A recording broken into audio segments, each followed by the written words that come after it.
Opportunities होती हैं उनको लिमिटेड कर दिया गया। दूसरे सूबों में मुझे बता दें किस सूबे में कोटा सिस्टम है, सिर्फ कराची में कोटा सिस्टम है कि कराची के पढ़े लिखे टैलेंटेड जवान कहीं आगे ना आ जाएं। दूसरे जो हैं वो उनसे इनसिक्योर होते हैं, भाई आप ओपन मैरिट कर दीजिए और फिर मैरिट पे जो भी आए आप उसको आगे ले आए, लेकिन ये नहीं होता।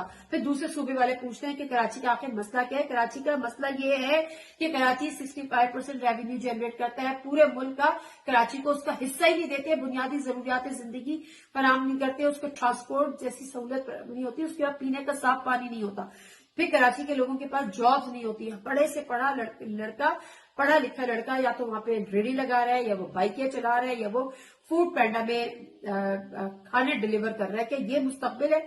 मैं ये नहीं कहती कि वो बुरा काम है, लेकिन ये फ्यूचर नहीं है उन पढ़े लिखे लड़कों का और इंजीनियर्स का और प्रोफेशनल्स का। फिर जब कराची बगावत करता है तो आप कहते हैं कि कराची बगावत क्यों करता है? कराची बगावत क्यों ना करे? कराची अपने हकूक के लिए आवाज क्यों ना उठाए? मैं तो कहती हूँ जिस तरह से कराची को आवाज उठानी थी वो नहीं उठाई, और ये तमाम चीजें जो आज कराची वालों की किस्मत बना दी गई हैं, जो एहसास महरूमी वो जान के बनाया गया है, वो उनको इसी तरह से रखा जाएगा कि जब उनको इस्तेमाल किया जाए तो फिर वो उनकी मर्जी के मुताबिक इस्तेमाल हो जाए। ये वजह है कि आज भी इन तमाम मुसालिम के बावजूद कराची से आप अल्ताफ हुसैन को माइनस नहीं कर सके।